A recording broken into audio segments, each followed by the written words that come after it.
They got up and left. We returned about 5 minutes later.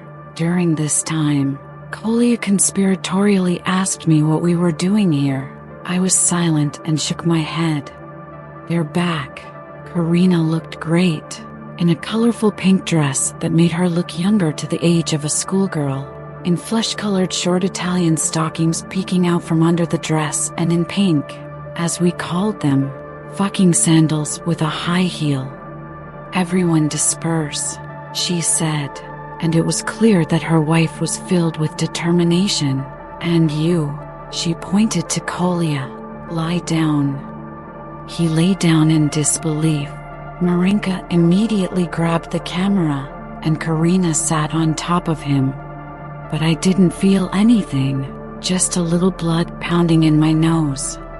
She was openly seducing him, trying to provoke a reaction in him.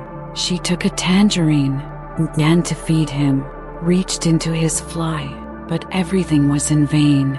Kolya resisted any attempts like a wooden dummy. Fortunately for us, there was a click again, and the light went out again. I was standing in the dark in the middle of the room. Only the snow was visible outside the window. I heard Karina messing with Kolya on the couch. He was probably groping her. It didn't turn me on or make me angry. It's like I blacked out. I felt Marinka come up to me from the side and poke me in the shoulder. "Put the camera down," I told her quietly.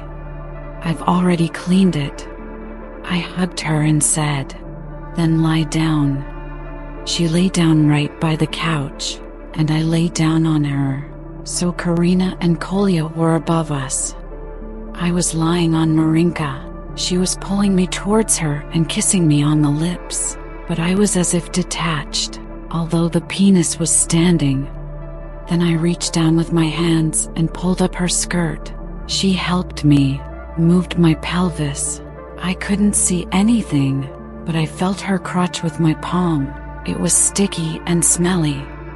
"I'm on my period," Marinka whispered in my ear. "It's not appropriate." "Then I'm not wearing a condom?" "Come on." She spread her legs a little, and I began to try to enter her, but something prevented me. I poked around for a long time. She lay there and snored softly, but did not help me, as Karina usually did. And then the light was turned on. I stood up. Kolya was lying pretty shabby, but still dressed. Karina was flushed. Her hair was disheveled. Her dress was pulled up. Her breasts were open, but also, in general, dressed, from which I concluded that the seduction failed. I was even glad about it. Marinka stood up quickly. I looked at my hands. They were covered in sticky blood. "I need to wash up," I said, and went to the bathroom. I was definitely in shock. I sat down on the toilet, closed the door. There was no latch. I wanted to urinate, but my penis was treacherously standing up. I started stroking him, trying to get him in the right position. The door opened. Marinka was standing on the threshold, beaming. "Where are the guys?" I asked. "They're lying there," she replied impatiently. "Are you peeing?" "Yeah." "Whoa, you! Let me come in." She squeezed into the booth. "Well, please, please, let me see. I've always wanted to." "Why did you come at all?" "I brought you a towel." "Well, look." She stared at my comrade in arms, who stiffened even more at the sight of her. Besides, my natural modesty did not allow me to urinate in the presence of a lady. "And soon? What is it?" she asked. "And where will it come from?" I grinned at him. "It's going to pour right out of there." She looked at me like a cat at butter. When we came out, Karina was already sitting, and Kolya too. Karina was clearly annoyed by his stupidity in this situation. Have you washed? Yes. Let's set the table, shall we? New Year's Eve after all. The girls grabbed knives and ran to sort out bags and supplies. I sat down on a chair. Kolya was sitting on the couch and tried not to look at me. What? Are we going to study English? He tried to joke.